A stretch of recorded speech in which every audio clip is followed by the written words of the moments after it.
having a full year, my first full year professional was in San Diego, and having that development and knowing that the NHL is, one step away. I think having that so close was a big piece. And then having the opportunity my second year in San Diego to get a call up and, get into a few games, eventually into some playoff games was exciting. And again, I think just being that close and having the organization be, a big part of both locations, I think was big. A lot of familiar faces, talking to a lot of similar people. And I guess the comfort level was great, especially being a younger player developing.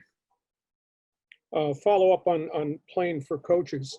The fact that you played for Dallas Eakins, and he'd been, I think, 19 years as a career minor leaguer journeyman, up and down. And then Kevin Dean came here and he scored 300 goals in the league.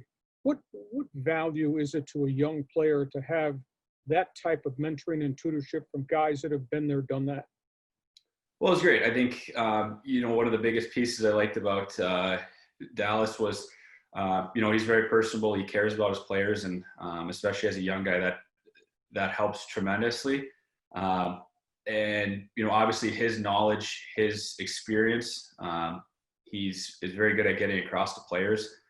And I mean, I will never forget it. The first time I got called up and, was going to play a game, walk into the rink, and I get a call from him, saying, "Congratulations, you earned it." And I thought that was pretty cool. He's, like I said, personable, and his experience is, endless. So I think that was a big key. Again, especially developing as a younger player. And then, the older veteran players also appreciate, transparency like that. Thanks, Lee. Derek Togerson from NBC. Hey, Andy, welcome back to the West Coast. Thank you. Your time out with the Flyers, you were in the bubble, kind of going through the whole process. Can you just kind of tell us what that was like? Because we don't know if we're going to have something like that again, when the next season starts up, both at the NHL or AHL level. Just going to take us, what was the process like? And then for the players, what was it like to be in that situation for as long as you were? Yeah, I think, from the get-go, they tried to make it obviously as seamless as possible through the testing and getting used to some new protocols, all that kind of stuff. I think to start it was, new for everybody, but they did a very good job, from the teams through the league, everything with, again, making that very seamless. So that, came kind of second nature with the testing and stuff very quickly. And then, the process of going through it, it was, obviously a little different. You're staying in a hotel with, 5 or 6 other teams that you're competing to win a Stanley Cup against. And that was also, again, seamless. Everybody's hockey players, and, whether you're enemies or friends out on the ice, it was a good experience to see all those players and, all be in the same area. Again, was different, but it was very seamless, and they did a great job of organizing it. And then being with a different organization, everybody kind of has their way of doing things. Kind of similarities and differences in what you learn, and maybe how did that learning something from the Flyers organization, how did that help you? Maybe you can bring back into the Ducks organization and between Anaheim and San Diego. Again, I think it was big that the NHL organization has such a big piece in the American League. With being close, you have general managers and higher ups that are coming to the American League games, and you're seeing those faces around and knowing that they're watching, rather than places that are so far away. I think that was a big similarity that I saw.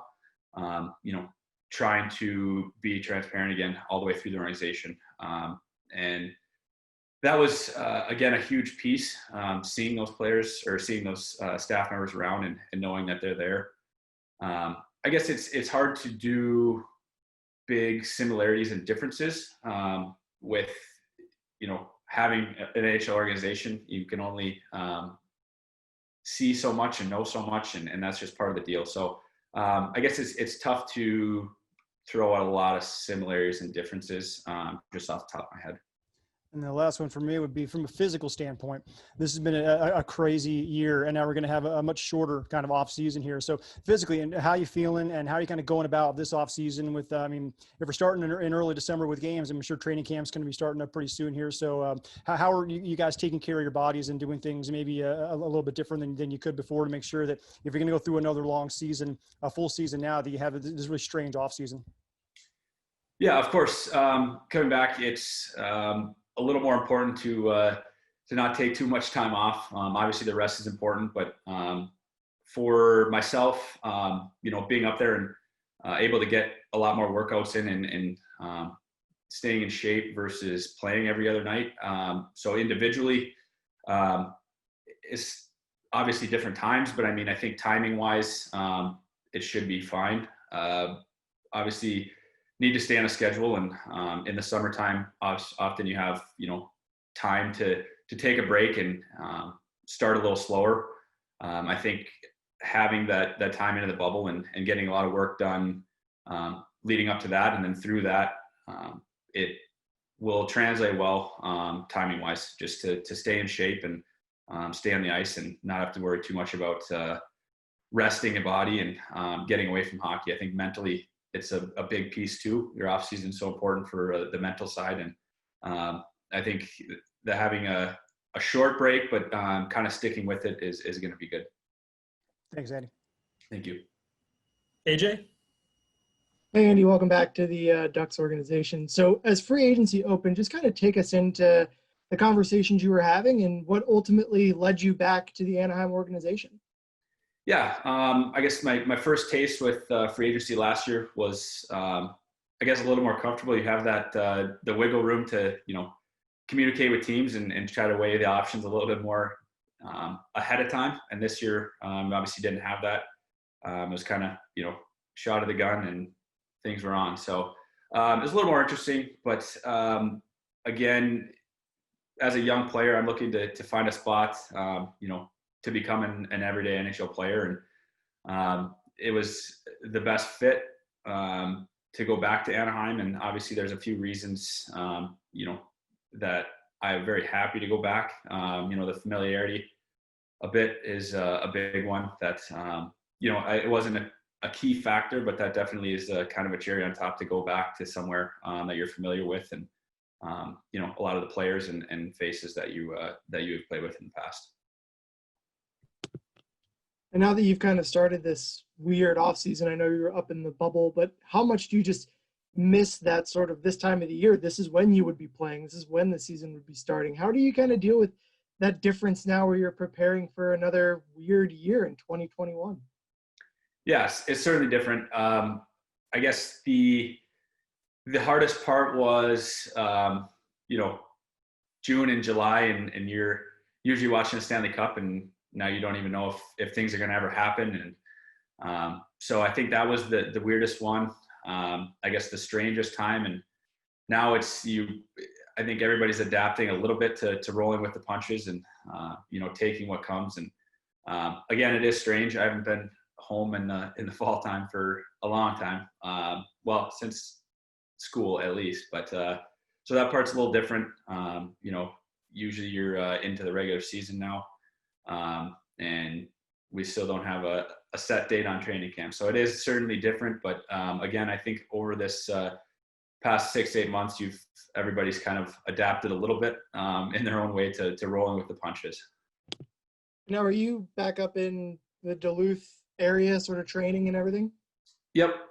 And do they have, is there a group of you guys who get together and go down to, the college down there and skate and kind of work out just to keep yourself fresh? Yeah, there's a handful of pro guys in town here, which helps skating wise, and having other players in the weight room to work out with. Obviously, stuff is a little bit different with temperature checks and your simple stuff like that. But no, they're doing a great job of keeping time open for alumni and area kids. Awesome, that's it for me. Thanks and welcome back. Great, thank you. Andy Zilch? Hey, thanks, Andy. Good to see you again. Congrats on signing back with the organization. Thanks. Hey, so you talked about being a younger player, and obviously, as a guy in your mid-20s, you're still learning every day, every season, and this is the first time that you stepped away from Anaheim. What was your year like in Philadelphia that you had for growth to bring back to Anaheim? It was good. Again, I had, very grateful for Anaheim in my younger years to, take the time and do the development. And, it worked out last year to, follow some other opportunities and give it a try. Again, I was very happy being able to do that and get away for a year, experience what else is out there. And, again, now looking back at it, I'm extremely happy to go back again. I think that the opportunities have been there for me, which I'm very fortunate. And I'm realizing that it's one thing at a time rather than trying to look out in the future. And again, kind of offbeat on your question, but I'm very happy to be back and do that. I think another year, unfortunately, a couple injuries this year kept me out of some games, but having a different experience, different system, different coaches, I think it's, it's good to be able to learn and adapt to different styles of play. And it's going to be different everywhere. So I don't think that's a huge key, but I mean, just the experiences of learning different things. So, being able to bring that back and get right into hockey again is exciting. And Lee Hamilton, back over to you. Yeah. Hey, Andy, I got a question about being a young college hockey player making the jump to the American League versus being a young guy coming out of Quebec or Ontario or the Western League.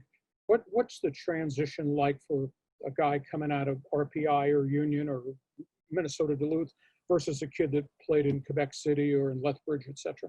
Thank you.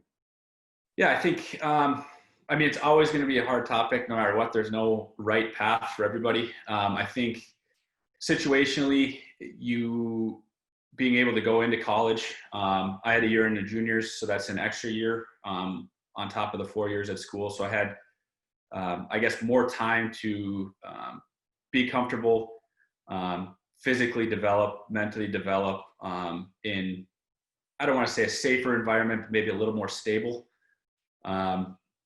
There are obviously rules. You need to keep up with your schoolwork and that kind of stuff, but you don't necessarily have to worry about trades or movements or a lot of big changes in your life, hockey wise. So I think that's a big piece for the stability, and you have the ability to get your development on all aspects from just growing up mentally and physically. So I think that was the biggest piece that I was very grateful for. I had the extra couple of years to grow up a bit before going in. And I think it did help in my situation, that jump to the American League. I was able to keep up with players and be physically strong enough to jump right in and make an impact. What was the biggest transition to the American League? What was there a jolt? Because this league has changed in maybe the last 5 years. I guess you do. Again, you have your more experienced players where a lot of time in college, everybody's running around crazy a little bit. But I think the biggest jump is just probably attention to detail. The sticks in the right position, body position, simple stuff, that some guys are really good at and leads to a long career. And again, you get young kids coming in. I think it's harder to learn that stuff right away. But again, I think being more physically mature and mentally tough in some of those situations really helped me to minimize that gap as much as possible.